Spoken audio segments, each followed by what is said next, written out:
Assalamualaikum warahmatullahi wabarakatuh. Alhamdulillahilladzi arsala rasulahu bil huda wa dinil haq liyuzhiru 'alad dini kulli wa kafa billahi syahida. Asyhadu an la ilaha illallah wa asyhadu anna Muhammadar Rasulullah. Allahumma sholli ala sayyidina Muhammad wa ala alihi wa sahbihi ajma'in, amma ba'du. Pertama-tama marilah kita panjatkan rasa puji syukur atas kehadirat Allah yang telah melimpahkan rahmat dan karunia-Nya.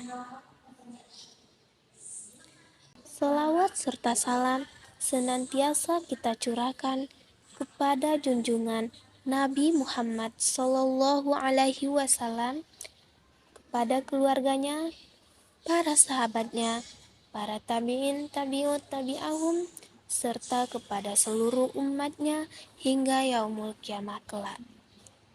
Yang berlafaz, Allahumma salli ala sayyidina Muhammad wa ala ali sayyidina Muhammad. Pada kesempatan kali ini saya ingin menjelaskan tentang toharoh. Dalam Islam, toharoh merupakan konsep yang penting dipahami oleh setiap muslim dan muslimah. Toharoh berasal dari bahasa Arab, yaitu an-nadafah yang artinya bersih, dan toharoh yang artinya suci. Apa bedanya bersih dengan suci?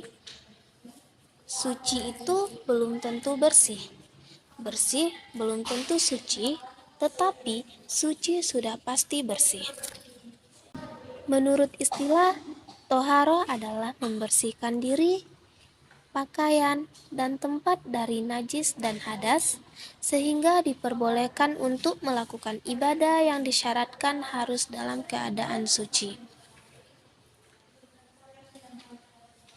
Sedangkan bersuci dari najis meliputi suci baik badan, pakaian, tempat, dan lingkungan yang menjadi tempat beraktivitas. Bersuci merupakan perintah agama yang bisa dikatakan selevel lebih tinggi dari sekedar bersih-bersih. Sebab tidak semua hal yang bersih itu dianggap suci. Hukum toharoh adalah wajib, khususnya bagi orang yang akan melaksanakan sholat. Bersih dari najis dan menghilangkannya merupakan suatu kewajiban bagi yang tahu akan hukum dan mampu untuk melaksanakannya. Allah berfirman dalam surah Al-Muddatsir ayat 4, Bismillahirrahmanirrahim, wa thiyabaka fatahhar. Artinya, dan bersihkanlah pakaianmu. Sementara bersih dari hadas merupakan suatu kewajiban sekaligus sebagai syarat sah salat. Hal ini berdasarkan pada sabda Nabi Muhammad, salat tidak diterima tanpa didahului dengan bersuci. Hadis riwayat Muslim.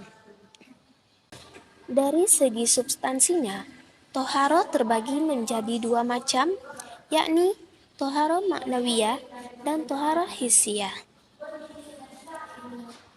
Toharoh maknawiyah yaitu suci dari kemusyrikan dan dari semua akhlak yang rendah. Sedangkan toharoh hissiyah merupakan bersuci dari hadas maupun najis. Toharoh juga terbagi menjadi dua kategori, yaitu bersuci dari hadas dan bersuci dari najis. Suci dari hadas bisa dilakukan dengan wudhu untuk hadas kecil, mandi wajib untuk hadas besar, dan tayamum jika tidak ada air.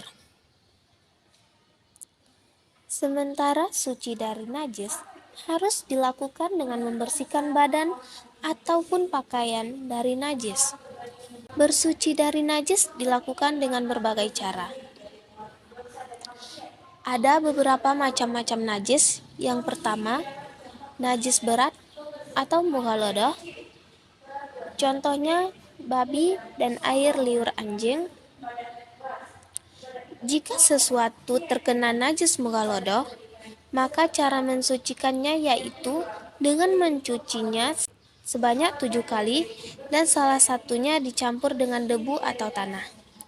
Kemudian membasuh atau mengalirkan air suci pada sesuatu yang terkena najis tersebut. Rasulullah bersabda, "Jika seekor anjing menjilat bejana salah satu daripada kamu sekalian, maka hendaknya kamu menuangkan bejana itu, mengosongkan isinya, kemudian membasuhnya 7 kali."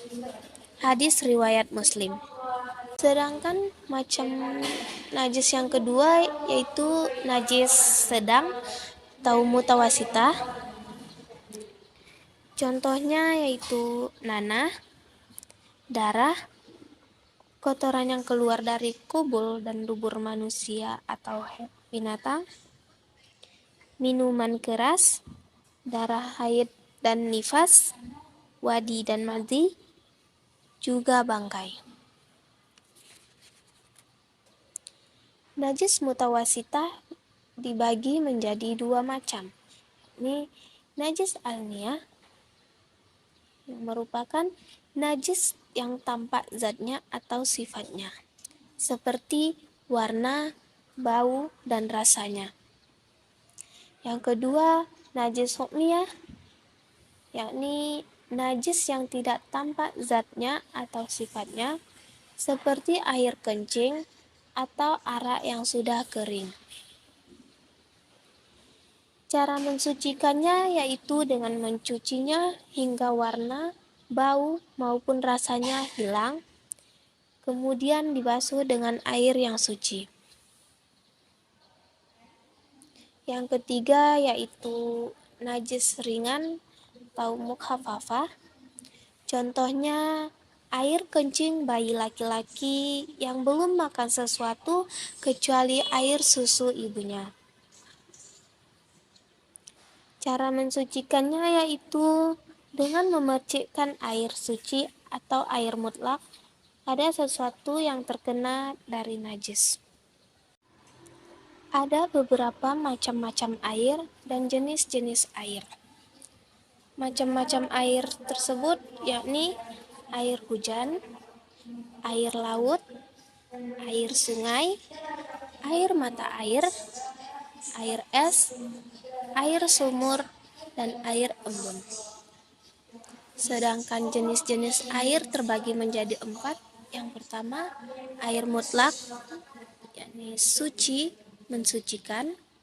Yang kedua, air mustakmal, suci, tidak mensucikan.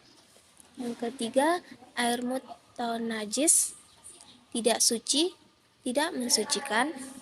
Yang keempat, air musyammas, suci mensucikan, tetapi hukumnya makruh. Ketika seseorang hendak berhubungan dengan Tuhannya, harus dalam keadaan bersih, baik bersih lahirnya dari segala macam najis maupun bersih batin atau jiwanya dari hadas, baik hadas besar maupun hadas kecil. Menghilangkan hadas besar yaitu dengan cara mandi wajib atau tayamum, sedangkan untuk menghilangkan hadas kecil yaitu dengan berwudu atau tayamum juga. Yang pertama, tentang mandi. Mandi merupakan cara untuk membersihkan tubuh dari segala macam kotoran, baik kotoran yang menempel pada badan maupun kotoran atau hadas yang ada pada batin maupun jiwa. Mandi dilakukan dengan menggunakan air yang suci dan mensucikan, dan tidak dapat hanya dengan air yang hanya suci tapi tidak mensucikan, seperti air yang telah dipakai untuk bersuci atau air yang tercampur dengan benda suci lainnya. Yang kedua ada wudhu. Wudhu yaitu salah satu cara untuk menghilangkan hadas kecil.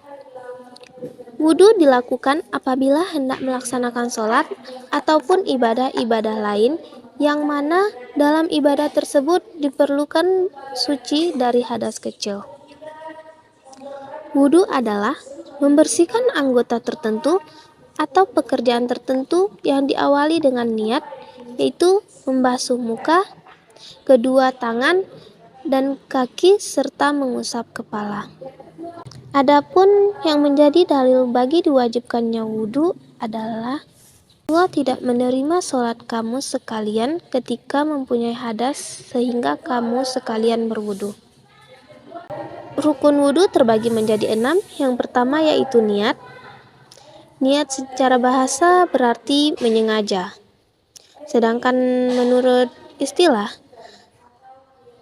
merupakan menyengaja melakukan suatu hal atau suatu pekerjaan dibarengi dengan melakukan pekerjaan tersebut. Yang kedua, membasuh muka. Itu membasuhi muka atau mengalirkan air ke muka. Mulai dari tempat tumbuhnya rambut sampai dagu dan dari telinga kanan sampai telinga kiri. Yang ketiga, membasuh kedua tangan sampai siku.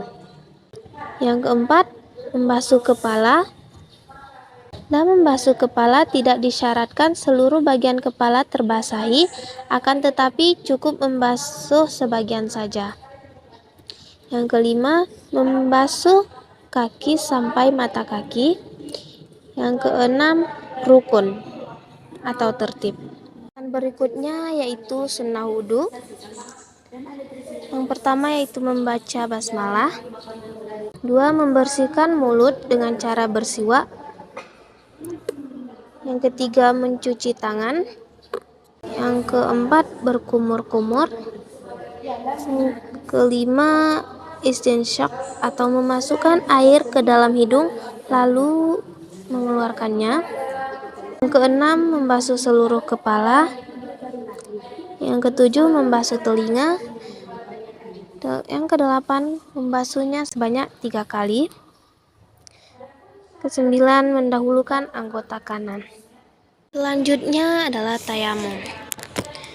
Tayamum merupakan salah satu cara untuk bersuci yang sifatnya adalah dilaruri, dalam artian adanya tayamum adalah apabila bersuci dengan menggunakan atau alat bersuci yang utama, yaitu air tidak ada atau tidak bisa karena adanya halangan, maka bersucinya dengan cara tayamum. Menurut bahasa, tayamum adalah menuju, sedangkan menurut istilah ahli fikih, tayamum adalah menyampaikan atau mengusapkan debu yang suci ke muka dan kedua tangan sebagai ganti dari wudhu atau mandi atau pengganti membasuh anggota dengan syarat-syarat khusus. Syarat adanya tayamum itu ada 5 macam. Yang pertama, karena adanya uzur, sebab bepergian atau karena sakit. Yang kedua, sudah masuk waktu sholat. Yang ketiga, setelah mencari air. Apabila adanya tayamum itu bukan karena suatu tapi karena tidak ada air, maka tayamum bisa dilakukan jika setelah mencari air ke arah barat, timur, utara maupun selatan. Yang keempat, adanya uzur atau halangan menggunakan air. Dan yang kelima, debu yang suci. Debu yang digunakan untuk tayamum harus debu yang suci, kering, dan belum pernah dipakai untuk bersuci dan tidak bercampur najis. Fardu tayamum ada 4. Yang pertama niat, yang kedua mengusap muka, yang ketiga mengusap kedua tangan, dan keempat tertib. Penjelasan yang terakhir adalah istinja. Istinja adalah membersihkan sesuatu yang keluar dari kubul atau dubur menggunakan air atau batu dan benda sejenisnya yang bersih dan suci. Kata istinja berasal dari akar kata naja yang artinya bebas dari penyakit atau kotoran. Jadi Disebut istinja karena orang beristinja berusaha bebas dari penyakit dan menghilangkan penyakit tersebut. Syekh Abdurrahman Al-Juzairi mengatakan istinja hukumnya adalah fardu. Sedangkan ulama Hanafiyah berkata hukum istinja yaitu sunnah muakkad bagi laki-laki maupun perempuan. Sementara Hasan Ibnu Salim Al-Kaf membagi hukum istinja menjadi 6 jenis. Yang pertama yaitu wajib. Istinja hukumnya wajib jika yang keluar adalah najis yang kotor lagi basah, seperti air seni, madzi, dan kotoran manusia. Yang kedua itu sunnah, jika yang keluar adalah najis yang tidak kotor, contohnya cacing. Yang ketiga mubah, jika beristinja dari keringat. Yang keempat makruh, istinja hukumnya makruh jika yang keluar adalah kentut. Yang kelima haram namun sah jika beristinja dengan benda hasil gosap. Istinja hukumnya haram dan tidak sah jika beristinja dengan benda yang dimuliakan seperti buah-buahan. Yang keenam khilaf al-aula, yakni antara mubah dan makruh jika beristinja dengan air zam-zam. Cara beristinja ada 3. Yang pertama menggunakan air dan batu. Cara ini merupakan cara yang paling utama. Batu dapat menghilangkan bentuk fisik najis, sementara air yang digunakan harus suci dan menyucikan. Air dapat menghilangkan bekas najis. Yang kedua, menggunakan air saja. Yang ketiga, menggunakan batu saja. Batu yang diperbolehkan untuk beristinja haruslah suci, bukan najis atau terkena najis, merupakan benda padat, dan bukan benda yang dihormati. Dalam Islam, ada beberapa adab yang perlu diperhatikan saat beristinja. Yang pertama, istibro, yaitu mengeluarkan kotoran yang tersisa, baik itu air kencing maupun kotoran, sampai dirasa tidak ada lagi kotoran yang tersisa. Yang kedua, diharamkan buang hajat di atas kuburan. Yang ketiga, tidak boleh membuang hajat pada air yang tergenang. Diriwayatkan dari Jabir, Rasulullah Shallallahu Alaihi Wasallam melarang kencing pada air yang tergenang. Hadis riwayat Muslim. Yang keempat, dilarang buang hajat di tempat-tempat sumber air, tempat lalu lalang manusia, dan tempat bernaung mereka. Rasulullah Shallallahu Alaihi Wasallam bersabda, berhati-hatilah kalian dari 2 hal yang dilaknat oleh manusia. Para sahabat bertanya, apa yang dimaksud dengan 2 penyebab orang dilaknat? Beliau menjawab, orang yang membuang hajat di jalan yang biasa dilalui manusia atau di tempat yang biasa mereka bernaung. Hadis riwayat Muslim dan Abu Dawud. Yang kelima, dilarang buang hajat dengan menghadap atau membelakangi kiblat. Yang keenam, dimakruhkan bagi orang yang membuang hajat untuk melawan arah angin. Yang ketujuh, dimakruhkan bagi orang yang sedang buang hajat untuk berbicara. Namun, apabila memang ada kebutuhan, maka diperbolehkan untuk berbicara, seperti meminta gayung untuk membersihkan najis. Yang kedelapan, dimakruhkan menghadap matahari dan bulan secara langsung, sebab keduanya merupakan tanda-tanda kebesaran Allah Subhanahu wa taala dan nikmatnya bermanfaat bagi seluruh alam semesta. Yang kesembilan, dianjurkan untuk istinja menggunakan tangan kiri, sebab tangan kanan digunakan untuk makan dan hal-hal baik lainnya. Demikianlah penjelasan saya mengenai toharah. Apabila ada salah kata, saya mohon maaf. Assalamualaikum warahmatullahi wabarakatuh.